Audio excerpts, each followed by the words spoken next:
Bom, o caso dele ocorreu em 1975, né? Ele estava com os amigos e cortando lenha. E numa noite, voltando, eles viram uma luz muito forte, perto de uma clareira. E eles viram um objeto em cima dessa clareira. O Travis saiu do carro, né? Num momento impulsivo, ele saiu do carro e ficou olhando aquele objeto. E os amigos dele começaram a gritar para ele voltar. Não sabiam o que era aquilo. E ele, quando pensou em voltar, ele foi atingido por um raio de energia que veio desse objeto. E ele voou alguns metros. E os amigos dele correram. Saíram. A coisa mais inteligente a se fazer nesse momento. Você não sabe o que é, eles saíram correndo. Depois eles voltaram, mas aí o Travis já não estava mais lá. Quando o Travis se recorda, ele abre o olho e ele se vê cercado de seres estranhos, criaturas estranhas que ele nunca tinha visto. E ele tentou se debater, ele tentou se desvencilhar, ele estava sentindo muita dor, achou que fosse morrer de tanta dor que ele sentia. Anos depois, ele foi perceber que o que esses seres estavam fazendo, no conceito dele que ele acha, é consertando ele, arrumando, curando devido a esse raio de luz que atingiu ele, e ele ficou meio que machucado. Lembra também que era uma área lá do Arizona sujeita a muita queda de raio. Exatamente. E era um descampado. Eles estavam cortando madeira, né? Eram lenhadores. E aí, os seres tentando ajudá-lo, no entendimento dele, e ele, com medo, com dor, ele não deixava. Então, se debatia muito, tentava fugir. Até que entrou um ser.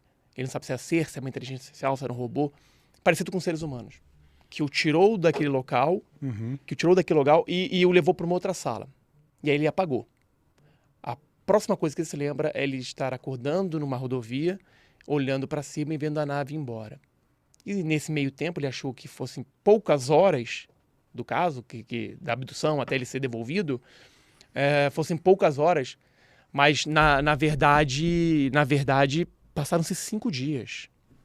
E nesse meio tempo, nesse intervalo de 5 dias até encontrá-lo, até ele ligar e o pessoal encontrar ele, os amigos dele foram acusados de assassinato e ocultação de cadáver. Foram julgados pelo público, foram criticados, foi uma pressão muito grande. E eles todos passaram por detectores de mentira. E todos passaram, como estando falando a verdade. Não estou mentindo. E ele também passou por vários detectores de mentira. E ele mantém essa história, a mesma história. Eu já participei de vários congressos com ele, a mesma história há mais de 30 anos. Sem aumentar, sem diminuir. Então, e dentro da ufologia, o caso de abdução mais famoso e investigado, questionado, mas nunca confirmado como uma fraude. Ele é tido como real. Não é isso não, vai? O caso dele na ufologia mundial, cara, é um clássico. É talvez o caso mais famoso de todos até agora. E a desconfiança também, como era uma área do Arizona que tem muita queda de raio, estavam lá cortando lenha, uma possibilidade é que um raio tenha caído nele, ferido ele, e os caras vieram para salvar ele, cara. É uma das probabilidades mais óbvias, né? Porque o raio caiu, ele estava quase morto, os caras levaram ele para dentro, curaram ele, só que passou 5 dias quando devolveram ele para a Terra. 5 dias? 5 dias, cara. E o interessante que ele fala também é que há outros testemunhos dessa nave, não é só ele e os amigos. Ele diz que caçadores que estavam no dia que ele foi devolvido viram o objeto partir, decolar, subir para o espaço. Caramba. Então, tem muitas evidências o caso. Eu estava conversando com ele mais cedo, ele falou, se meu caso fosse um caso de homicídio, o assassino ia para a cadeira elétrica. Como o meu caso é um caso de extraterrestre, não, vamos achar um erro, uma falha, ele está mentindo. Isso. E outra coisa também importante, que ele nem comentou isso lá na palestra do evento, mas nos bastidores ele fala isso há muitos anos, de lá para cá ele nunca ficou doente. Esse detalhe é importante. You never got sick after the abduction, right?